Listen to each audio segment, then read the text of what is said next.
Madrugada com Deus.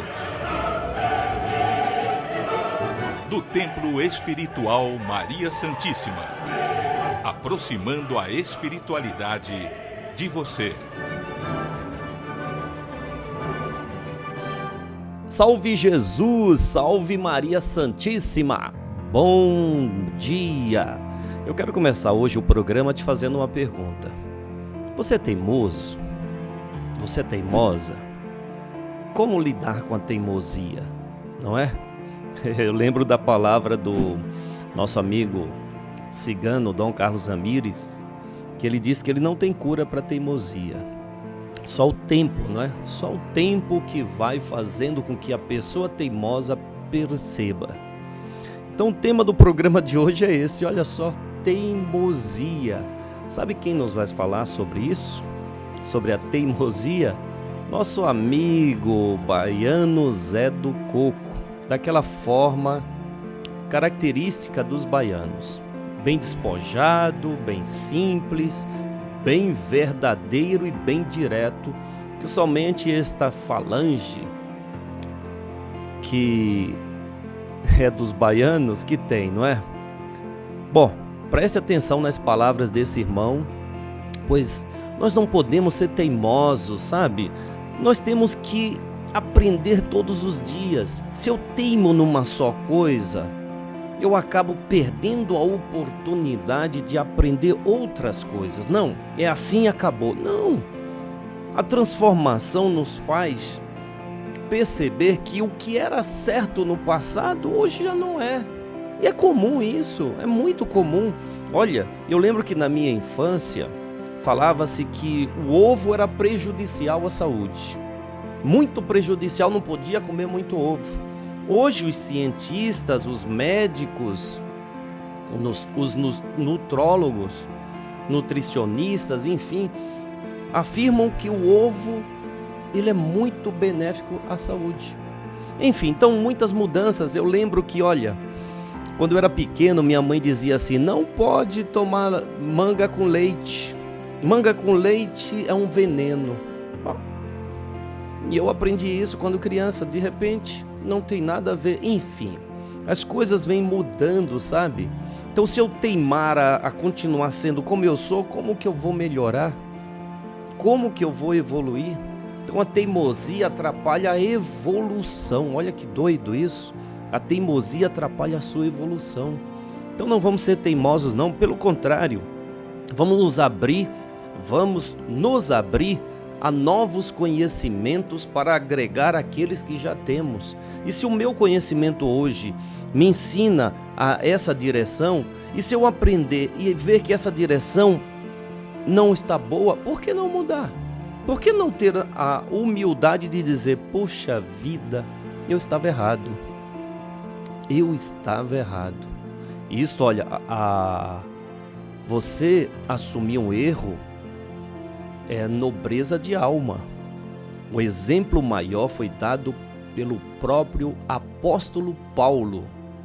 Apóstolo Paulo foi um grande exemplo de humildade em assumir o erro que cometia perseguindo os cristãos.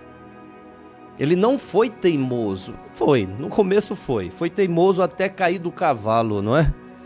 Até cair do cavalo, literalmente ele caiu do cavalo diante da luz do amor de Cristo Jesus, ele caiu do cavalo e aí ele pergunta, aí Jesus diz, Paulo, por que me persegues? Aí Paulo, caído do cavalo, literalmente, Senhor, quem é vós? E ele diz, eu sou Jesus a quem tanto persegue. E aí ele percebe que ele estava errado, não por maldade, mas por ignorância. Será que nós não somos um destes? Ou um deste apóstolo Paulo, que por ignorância acabamos perseguindo o próprio Cristo? Não é? Júlio, eu não faço isso. Será? Será que quando eu critico uma religião, eu não estou perseguindo o próprio Cristo? Porque eu acredito que a minha religião é melhor do que a dele? E eu estou perseguindo aqueles que estão dentro daquela religião, tentando se religar a Deus, buscando se religar a Deus, e eu, na minha prepotência, digo: ah, mas eles estão errados. Quem somos nós? Perseguir uma religião, uma crença, perseguir um crente naquilo que ele acredita, é perseguir a Jesus. É perseguir a Jesus, sim, uai. Ah, mas ele é da Umbanda, eu não gosto da Umbanda, a Umbanda está errada, o candomblé está errado, o evangélico está errado. Quem somos nós? Perseguir alguém que está buscando se ligar a Deus é perseguir ao próprio Cristo. Porque não importa a crença que o leve à conexão a Deus.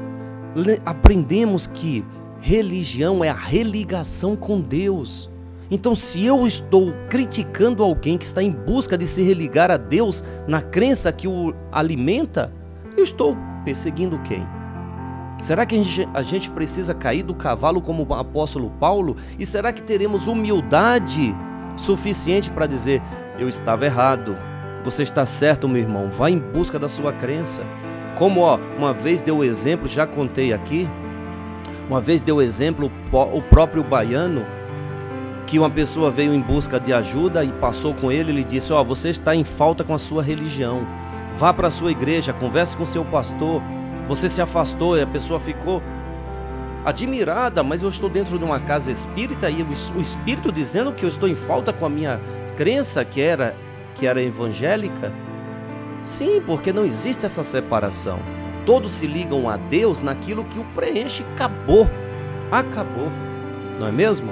Bom, vamos rezar? Rezar, não é? Quantas religiões usam essa palavra, rezar? Outras usam: vamos orar. E outras usam: vamos fazer uma prece. Não importa a palavra usada, vamos nos ligar a Deus, vamos abrir o nosso coração e dizer a Deus o que nós sentimos. Você tem coragem?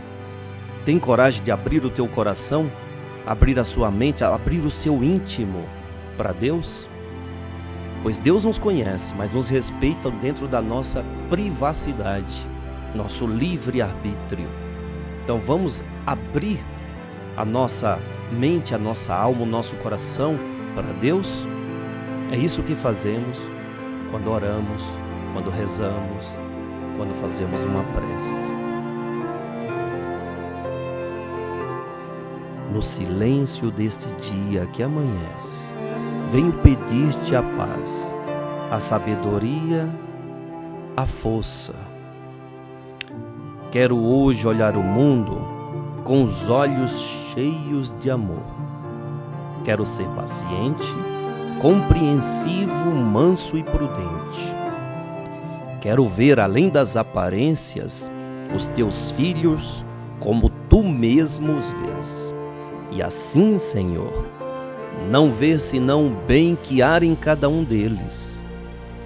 Fecha meus ouvidos a toda calúnia. Guarda minha língua de toda maldade, Senhor, e que só de bênçãos se encha minha alma. Que eu seja tão bom e tão alegre que todos aqueles que se aproximarem de mim sintam a tua presença. Reveste-me de tua beleza, Senhor, e que no decurso deste dia que amanhece, eu te revele a todos. Que assim seja, e assim será, pois essa é da vontade de Deus, que une-se à nossa vontade, ou a nossa vontade que se une à vontade de Deus. Quem pode impedir? Quem neste mundo tem maior poder do que Deus e do que nós em nossa vida? Unindo a vontade de Deus à nossa, ninguém e nada pode impedir. Bom, passo a palavra então a esse amigo despojado, verdadeiro, descontraído e leal. Baiano Zé do Coco, por favor. Salve Nosso Senhor do Bonfim. Estava perguntando aqui se pode falar, sabe? É que tem gente de Lourdes, sabia disso? Vocês conhecem gente de Lourdes? Gente de cristal, tem gente que é de cristal. Depende do que falar, ela se quebra toda. Estou acusando ninguém não, viu? Carapuça servil é com tu. Mas tem gente que é assim. Então tem que medir as palavras para poder ajudar. Olha, mas tu não sabe o tanto dá trabalho ajudar vocês. Porque tem coisa que não pode falar. Para ajudar vocês tem coisa que não pode falar. Porque se falar fica irritado, nervosinho, pica a mula, vai embora. E não volta mais na casa.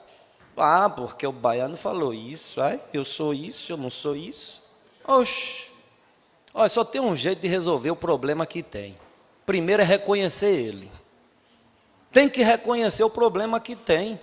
Se não reconhecer, fica com essa arrogância de dizer que o mundo é culpado do problema que você plantou. O arrogante é assim. Ele diz, eu sou vítima. Não sabe, eu sou tão bonzinho, mas a vida não me ajuda. Ninguém olha por mim. Eu sou tão bonzinho. O arrogante faz desse jeito. Mas aquele que tem fé em Deus, não. Não fica buscando culpado, não. Ele se assume. Se tem um problema, foi uma falha do passado, que Deus permite a correção. A bondade de Deus é tão grande que permite que todos corrijam os erros que se cometem. Mas quem que não erra? Se fosse contar os erros do baiano aqui, ia ficar a noite toda. Olha. Mas Deus perdoa, dando condição de corrigir. Vou ter que colher o que eu plantei. Lei de Deus. Se está passando com alguma dificuldade, pare de reclamar, pelo amor de Deus, que isso não adianta nada. Uma vez eu ouvi aqui, um cigano perguntando se reclamação paga a conta. O baiano parou para olhar aquilo, mas não é mesmo? Mas o baiano já reclamou tanto, nunca paguei minhas contas com reclamação. Alguém já pagou conta com reclamação aqui? Já resolveu seus problemas com reclamação? Se já, passe aí. Passa aí a receita. Reclamação não paga a conta. Só acalenta o ego. Tô mal por causa disso. Gente, se quer melhorar, tem que assumir que precisa mudar. Eu estou seguindo um caminho que não está me levando onde eu quero chegar, eu tenho que mudar de caminho. Mas se eu ficar teimosamente seguindo naquele caminho, eu vou chegar onde? Em lugar nenhum.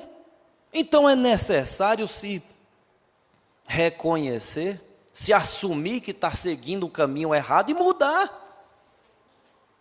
Quando você decide buscar ajuda espiritual, o que é que tu quer? Que continue a mesma coisa ou que mude?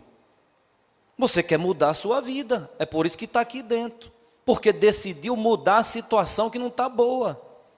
Mas esperar que alguém mude por você é besteira. Porque você é a senhora da sua vida, o Deus da sua vida. Então cabe a você fazer as alterações necessárias. Mas se é difícil mudar as coisas mais simples, quanto mais as coisas mais complexas. O Espírito, para te ajudar, ele te dá o caminho, Ele te dá as orientações que você precisa. Mas se você relutar e não mudar, respeitando você, o Espírito vai esperar o seu tempo. Se o tempo está faltando para você, vamos esperar o seu tempo. Eu não quero mudar, eu quero solucionar meu problema. Tá bom. Se é só assim que você quer, vamos esperar, para que você veja os erros e assim se corrija. O amor de Deus é imenso, gente. Existe perdão eternamente. Mas existe correção. Não adianta perdoar e não se corrigir, não é? O amor de Deus é infinito, nos dá a possibilidade de corrigir, mas nos dá a possibilidade de se perdoar, mas com correção. Se não corrigir, o que adianta perdoar? Todos recebem a ajuda do Pai Celestial. Todos. Afinal de contas, você acordou. Olha, não acordou? Não está aqui? Não levantou de manhã? Não escovou os dentes? Ixi, tem um anjo guardião, dedo duro, que gritou de lá, esse não, eu não vou dizer quem é, mas o anjo guardião apontou, disse que não escovou o dente hoje, olha, mas está perdoado, viu? Mas cuidado, senão vai perder os dentes, não cuidou, perde. Mas todos nos levantaram hoje, por permissão de Deus, para quê? Para que hoje você alcançasse o que não alcançou ontem. Para que hoje tivesse as experiências que não teve ontem. E se torne uma pessoa melhor. Olha o perdão de Deus aí. Todos têm a condição de se renovar, de se corrigir, de melhorar. Mas aquele que é teimoso leva mais tempo e sofre mais. Tu já viu que o teimoso que sofre? Todo teimoso sofre mais. Vou contar uma história rapidinho. O baiano gosta muito de mula. Sabe o que é mula? Tem gente que nem sabe o que é mula aqui, né? Cidade grande, cidade bonita, cheia de carrão, não sabe o que é mula, olha. Mula é um jumentinho. Tem uns cavalos, cavalo bom de raça, e tem as mulinhas. E as mulinhas são teimosas. Quando empaca, vixe, sai de perto. Mas as mulinhas que mais levam chicotada. Por quê? Porque é teimosa. Os cavalos, não, já estão acostumados. Deu uma esporadinha assim, o bicho já levanta e sai caminhando. Para onde vai, não está nem aí. Mas as mulinhas, coitadas, é teimosa que só. Aí leva cada chibatada, não sabe? Assim acontece com os teimosos, sofre mais. Mas aquele que desperta, opa, tem um problema, vamos mudar. Tem um problema, vamos mudar. Vamos mudar porque não está certo.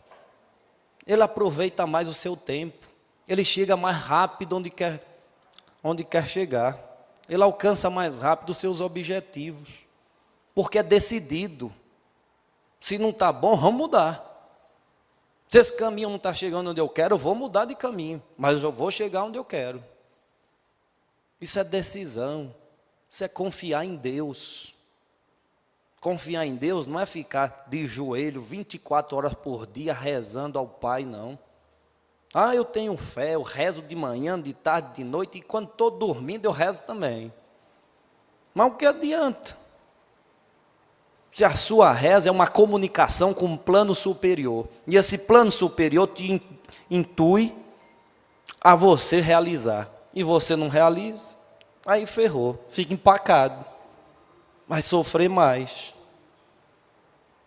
A bondade de Deus é infinita e quer o seu melhor. Não seja teimoso não seja teimosa não. Se tem que mudar, vamos mudar. Se tem que fazer, vamos fazer. Se tem que rezar, vamos rezar. Se tem que tomar um banho, tome um banho.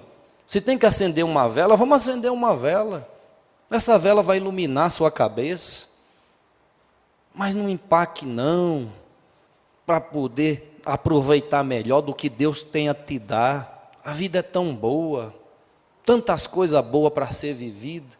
O teimoso perde muito tempo e acaba não aproveitando melhor daquilo que Deus quer te dar. Ninguém nasceu para sofrer, não. Nasceu sim, é para crescer, não sofrer, crescer. Crescer com as experiências da vida, com as oportunidades que a vida dá. Agora, aquele que não quer fazer o quê? Vamos esperar. Salve nosso Senhor do Bonfim.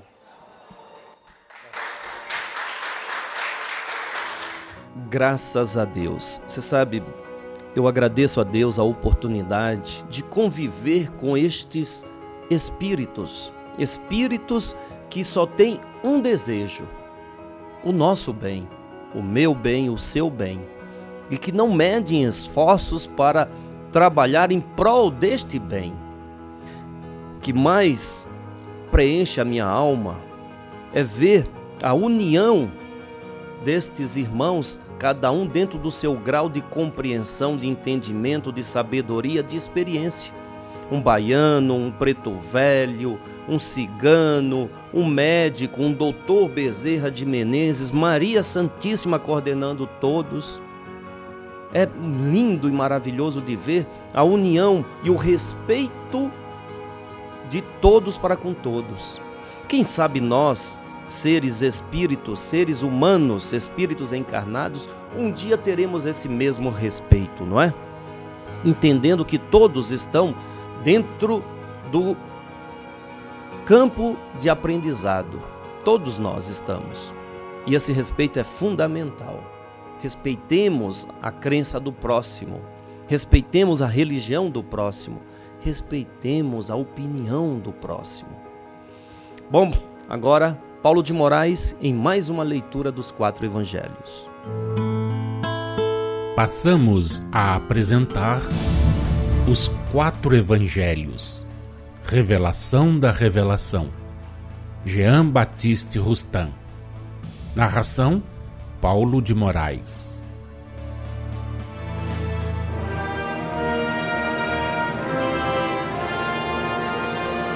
Depois de ouvir do Mestre Jesus que o vento sopra onde quer e o vento aqui simboliza o Espírito, então equivale a dizer que o Espírito sopra onde quer. Ouve-se-lhe a voz, mas desconhece-se de onde vem e para onde vai. Nicodemos, de acordo com a narrativa evangélica de João, no capítulo 3, versículo 9, então pergunta a Jesus: como pode suceder isto? Nicodemos tinha do renascimento uma ideia confusa. Intencionalmente empregamos este qualificativo. Ele o considerava como uma superstição dos antigos tempos. Tocado pelas palavras de Jesus, desejou uma explicação que o esclarecesse.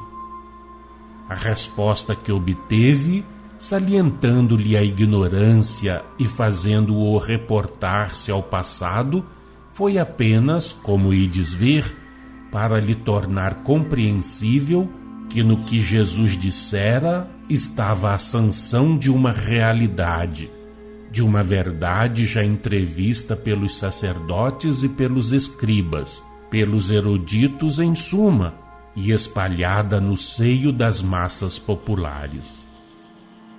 E a resposta de Jesus principia no versículo 10 deste capítulo 3 da narrativa evangélica de João.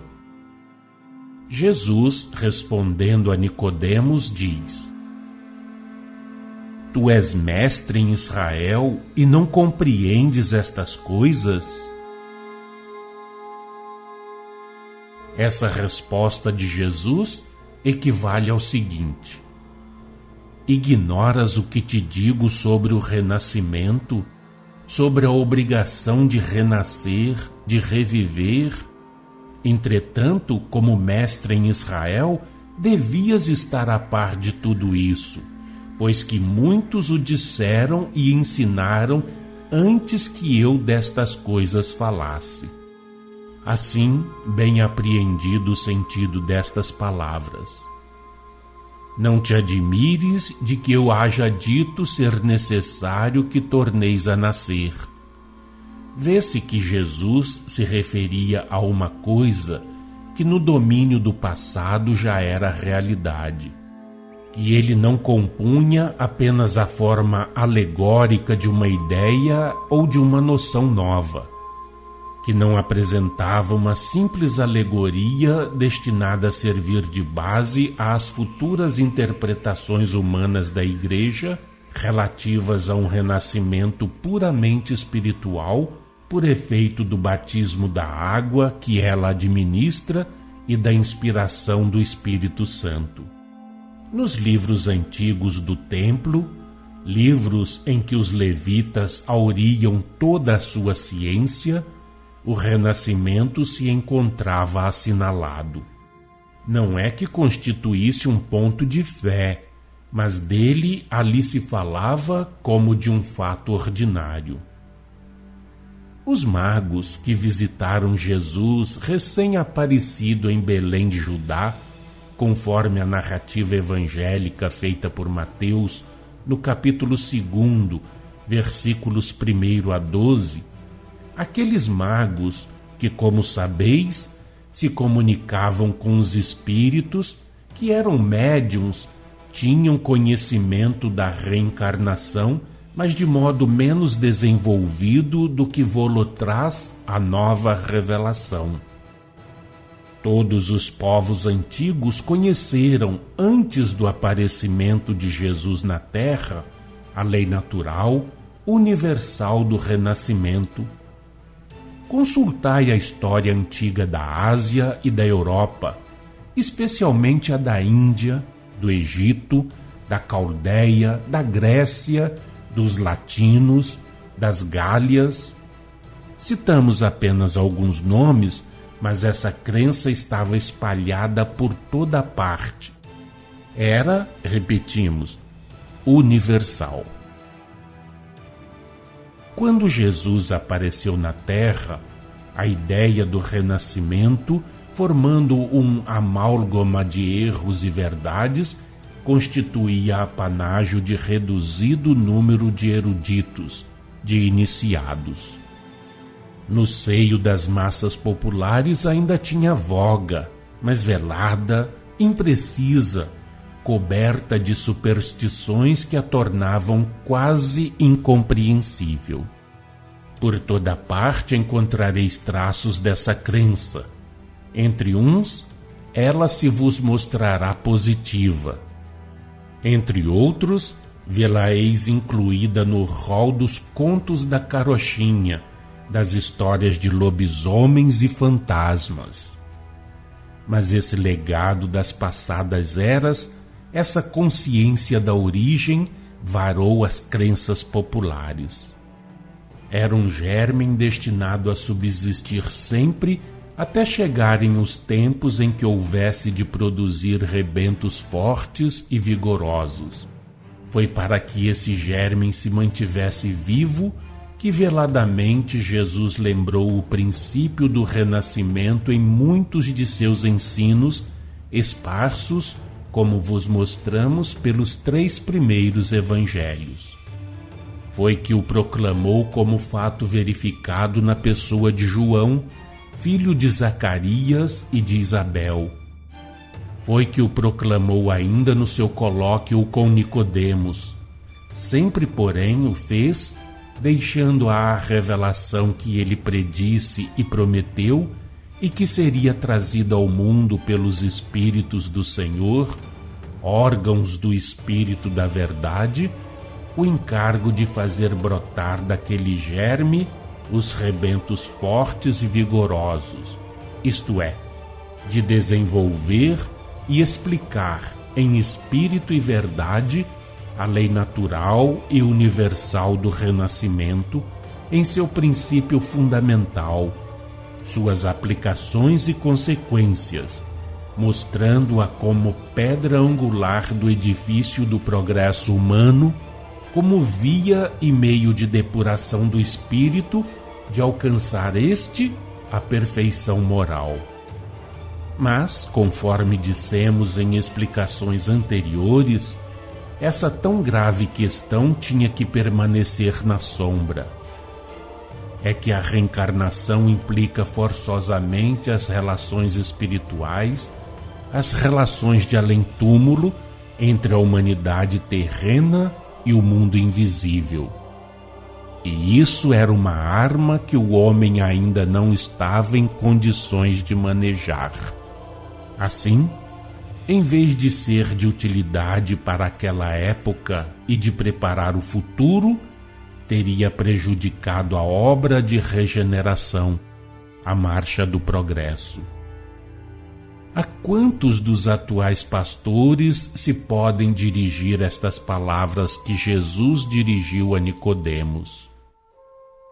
Pois que és mestre em Israel e ignoras estas coisas?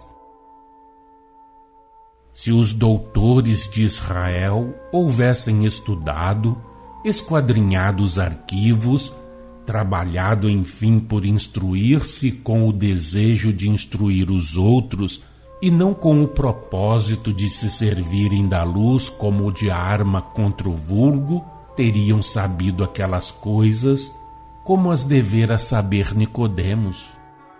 Mas a ignorância é filha do orgulho, deriva deste, e o orgulhoso se julga sempre bastante sábio. Pensa sempre ter ascendido ao fastígio da ciência por ver que há outros mais ignorantes do que ele.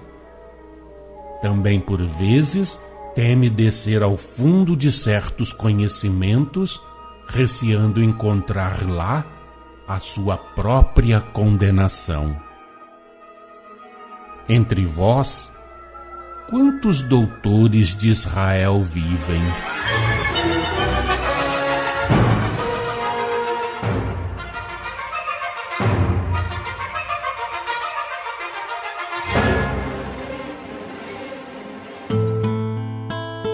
Acompanhe no próximo programa mais um trecho de Os Quatro Evangelhos, Revelação da Revelação, Jean Baptiste Rustin.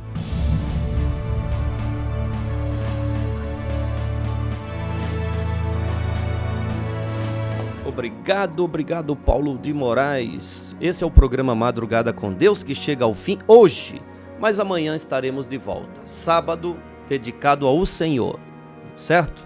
Nossa combinação, nosso combinado. Sábado, o dia inteiro, oração e vigilância para sabermos se realmente somos os cristãos que acreditamos ser.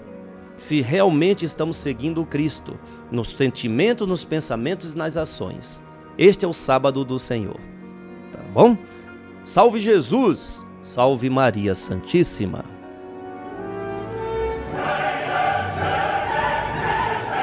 Madrugada com Deus. Do Templo Espiritual Maria Santíssima. Aproximando a espiritualidade de você.